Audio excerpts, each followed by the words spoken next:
Assalamualaikum dan hai semua. Kami pelajar dari kos Fine Art Seni Halus dari Universiti Malaysia Sarawak akan menghasilkan satu bicara seni yang bertajuk Why Art is Not Free. Sejak PKP ni macam-macam benda viral yang timbul kat sosial media. Baru-baru ni muncul isu pasal kenapa art tu tak free. Dia orang duk persoalkan why art is not free. Title ni memang tidak asing lagi lah di telinga para artis seni. Khususnya artis bidang visual art. Banyak kali dah orang duk cakap, patutnya seni tu free je, kenapa perlu bayar? Awak nak masuk toilet pun kena bayar 50 sen tau. Artwork tu satu kemewahan. Awak bukan bayar untuk hasil kerja, hasil gambar atau hasil lukisan saja. Tapi awak bayar tu untuk perkhidmatan dan masa kami. Seni tu bukanlah sesuatu yang korang perlukan untuk menjalani kehidupan korang. Macam pakaian, makan minum, rumah, semua tu. Tapi dia merupakan sesuatu yang memberikan kesenangan ataupun kepuasan tambahan. Dan benda-benda macam ni memang perlu dibayar. Macam tu lah cara masyarakat bekerja. Komuniti kita sekarang ni perlukan artis bukan untuk cipta maklumat ataupun gambaran baru. Kita dah ada dah semua tu. Kita cuma perlukan artis tu untuk menggabungkan gambaran yang dah sedia ada.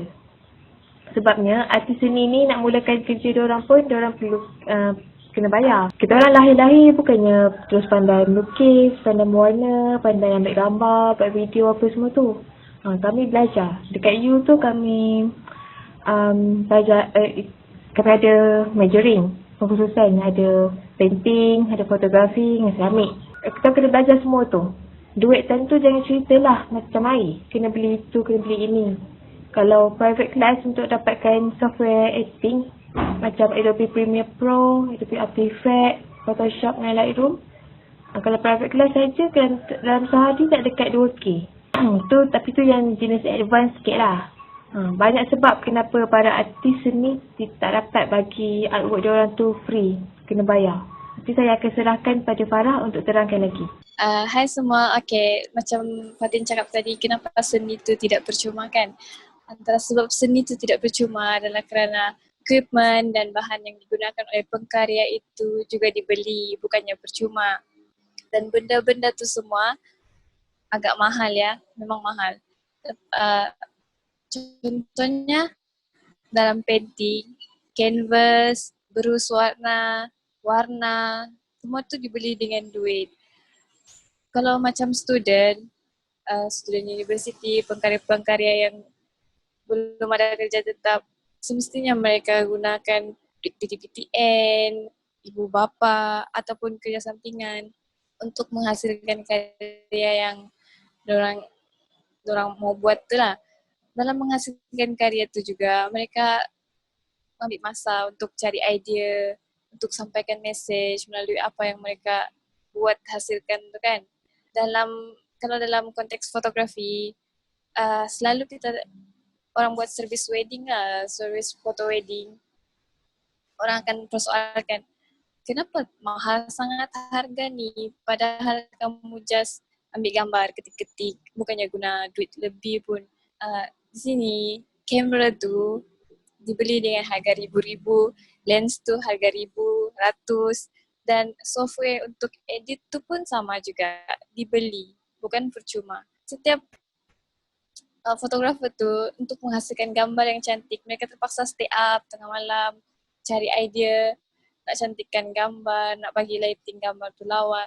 Ada certain lagi customer yang cerewet nak kurus, nak flawless. So semua tu take time.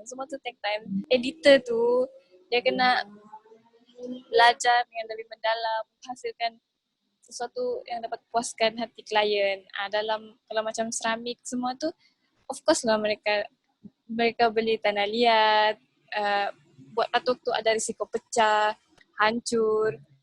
So bila pecah semua tu, bukannya benda tu boleh buat macam tu kan, bagi macam tu kena buat balik. So duit tu double, kerugian tu double. Kalau macam contoh designer logo, banner, poster semua tu kan, ada certain customer dong menganggap alah mahalnya, setakat buat macam tu pun mahal. Di sini ada certain juga customer yang cerewet. Contohnya kita sudah hantar kerja tuh, tukar nih, tukar nih, tapi tidak mau harga mahal. Semua tuh sebenarnya ambil masa. Sangat-sangat boleh stres juga lah sebenarnya, memang stres.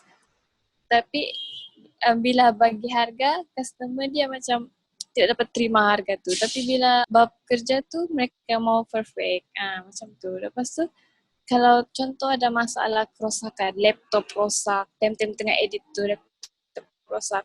Of course lah pengkarya editor tu dorang yang kena baiki sebab itu dorang punya equipment kan. Dan untuk pastikan apa yang klien mau tu dapat bagi dengan tarikh yang sama. Jadi untuk baiki semua masalah itu perlu keuntungan mereka 1% ataupun tidak keuntungan langsung. Semua tu memang ambil risiko. Semua pengkarya ahli semua pengkarya dan penggiat seni itu memang ambil risiko. Risiko kerosakan, risiko tiba-tiba gambar blur atau hilang semua tu kan. Jadi semua tu memang ambil risiko. Sebab itulah mereka kena sediakan barang-barang yang berkualiti. Semua tidak bolehlah beli yang biasa-biasa kan. Nanti rosak. Tiba-tiba klien minta tiada, hilang. Jadi mereka terpaksa beli dengan harga yang mahal untuk jamin kualiti supaya bagi kepuasan dengan klien. Itu saja dari saya. Terusnya Anis, terserahkan dengan Anis. Terima kasih kepada speaker Farah. Cakap tentang kenapa seni tak sepatutnya percuma, salah satu sebabnya adalah bakat seni yang ada tu sendiri.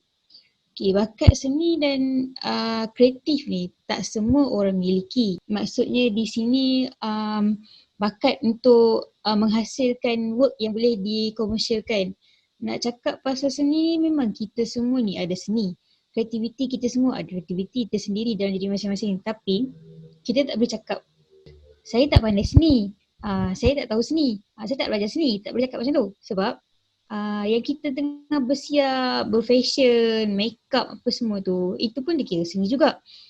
Seni ni meluas, kena faham Bila cakap je seni jangan ingat melukis tepi jalan. Seni ni memang banyak, fotografi, videografi, melukis, designer, itu semua skop seni. Musician, semua seni. Contohlah, saya bagi contoh. Ambil gambar, fotografer, ambil gambar. Semua orang boleh ambil gambar.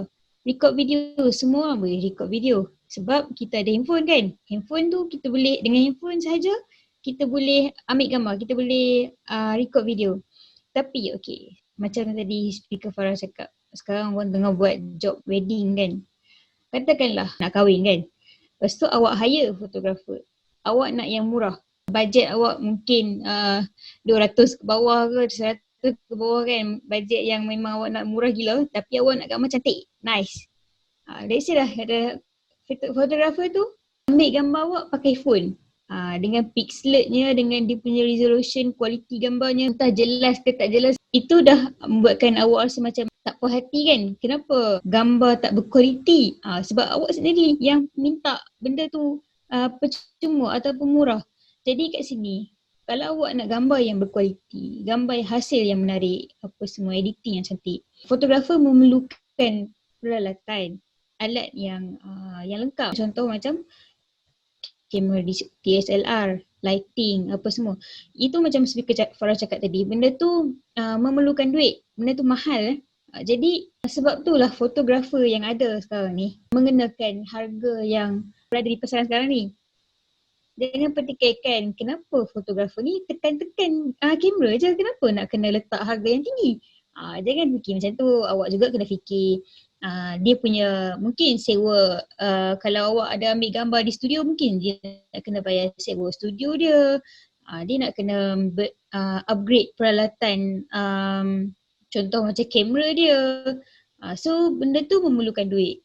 Then satu lagi, cakap pasal tadi saya cakap semua orang boleh ambil gambar dengan handphone kan. Tapi tak semua orang boleh ambil gambar dengan angle yang cantik. Dan seterusnya tak semua orang ada kelengkapan yang lengkap macam saya sebut tadi, kamera, lighting, apa semua tu. Contoh saya bagi gambaran. Okay. Masa kita sakit kan, masa kita sakit, demam, kita pergi kat seorang doktor, kita pergi kat klinik. And then seorang doktor tu ambil bayaran untuk ubat-ubatan kita tu dengan jumlah yang tinggi.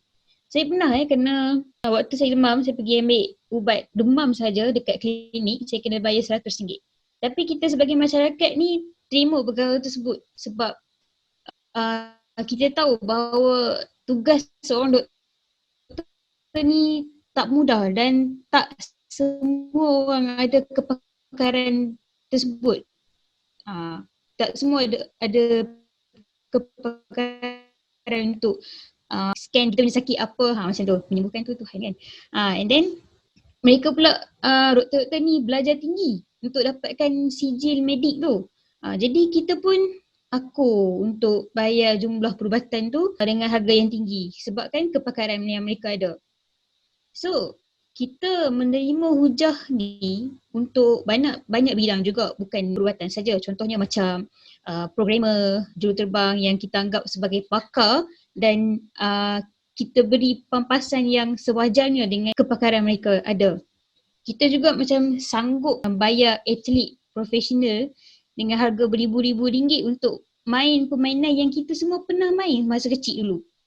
Tapi sini masyarakat kita dah beranggapan yang bahawa seniman ni bukan pakar tetapi hanya amatur and layak diperlakukan dengan sewajarnya. Jadi kat situ tak best lah kan, tak sepatutnya lah. Masyarakat kita ni dah memutuskan bahawa seni patut diberi percuma sebab seni ni hanya sekadar hobi. Okey, kalau sentuh pasal hobi pula, hobi tu apa yang kamu faham pasal hobi sebenarnya? Hobi kita buat waktu kita ada masa lapang and kita buat benda yang kita suka. Pekerjaan pula lain. Jadi seni ni bukannya kita tak boleh nak cakap seni ni sekadar hobi. Seni sekarang banyak yang dah boleh kita buat komersial, kita boleh buat duit. Okay, and then saya nak sentuh pasal masa juga. Seorang seniman, artis memerlukan masa bertahun-tahun untuk menjadi mahir dalam apa yang mereka lakukan. Diorang belajar. Kadang-kadang kena buat satu artwork, baru buat satu artwork. Tak semestinya terus jadi cantik apa semua. Diorang masih kena praktis, upgrade, kena progress diri tu. Jadi benda tu memakan masa untuk sampai ke tahap mahir tu.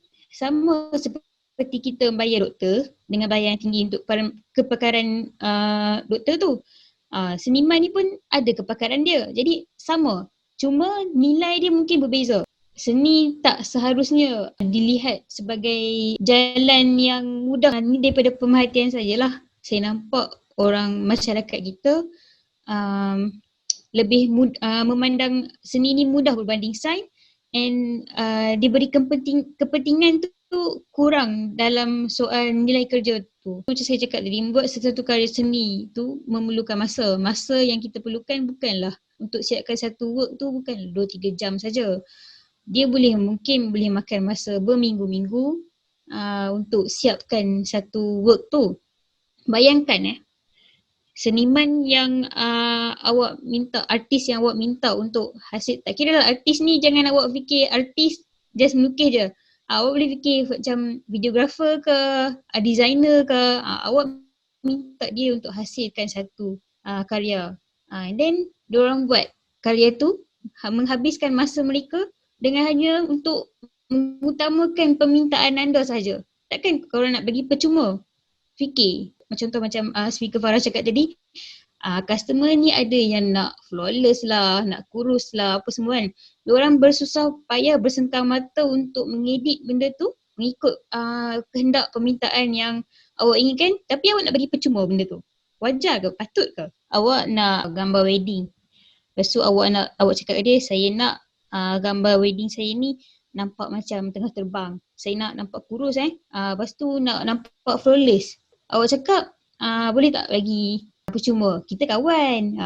Tak pun harga murah sikit kan. Daripada dia ambil awak punya request tu, baik dia pergi buat kerja lain yang boleh mendatangkan hasil wang tunai yang lebih tinggi. Daripada dia ambil awak punya job yang awak nak murah tu, awak nak percuma tu.